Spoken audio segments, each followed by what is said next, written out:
Welcome back para sang maneku, kembali lagi di Ernel Program yang membahas seputar ilmu komputer.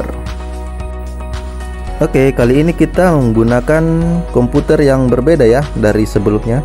Karena ini bukan komputer saya. Ini pemiliknya mungkin pecinta Hello Kitty ya, karena backgroundnya juga Hello Kitty. Oke, permasalahan di komputer ini, ketika komputer dijalankan akan masuk ke menu choose an option ya terlebih dahulu. Oke, kita langsung saja memeriksanya. Kita langsung melakukan restart pada komputer ini ya. Oke. Nah, ketika komputer dijalankan akan masuk pada menu choose an option ya. Ini ada continue, use another operating system untuk menggunakan operasi sistem yang lain, dan troubleshoot. Kita bisa melakukan reset dan recovery pada menu troubleshoot. Ada beberapa kondisi komputer yang memiliki masalah pada choose an option. Ada beberapa komputer yang bisa masuk ketika continue ditekan, ada juga yang tidak bisa masuk.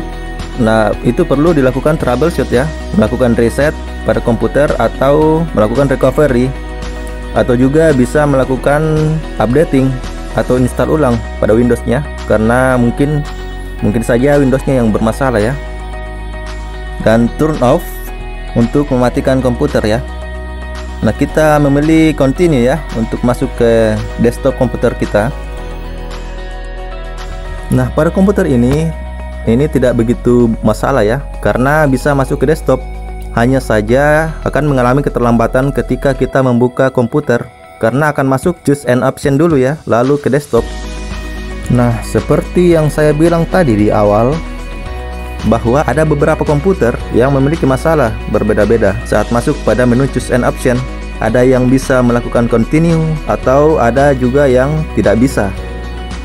Nah, bagi komputer yang tidak bisa melakukan continue saat masuk ke choose an option, maka harus dilakukan troubleshoot ya, atau juga melakukan install ulang pada komputer tersebut ya, karena mungkin bermasalah pada operasi sistem Windowsnya.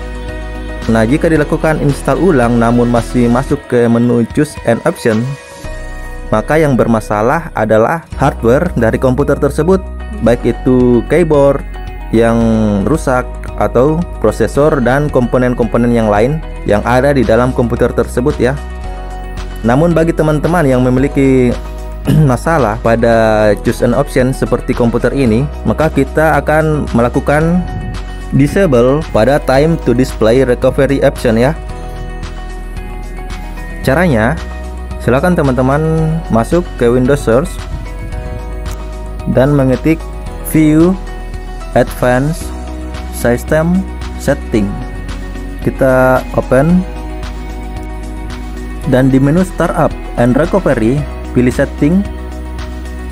Di sini ada sistem startup ya, Windows 10. Hilangkan centang pada time to display recovery option. Silakan teman-teman menghilangkan centang di sini, karena perintah ini akan dijalankan oleh komputer ketika ada crash pada sistem komputer tersebut ya, sehingga mengakibatkan komputer akan masuk pada choose an option setelah kita menjalankan komputer tersebut ya. Setelah itu oke lagi, dan silakan melakukan restart pada komputer teman-teman untuk mengetahui apakah kita masih masuk ke choose an option atau sudah tidak lagi ya. Oke, kita masuk pada desktop komputer kita, dan kita berhasil untuk menghilangkan choose an option pada komputer ini ya. Oke, sekian dari Ernel Program untuk kali ini. Silakan menambahkan komentar di kolom komentar jika ada kritik, saran, ataupun pertanyaan ya. Dan saya dari Ernel Program pamit. Salam ilmu komputer. Jangan lupa subscribe ya, like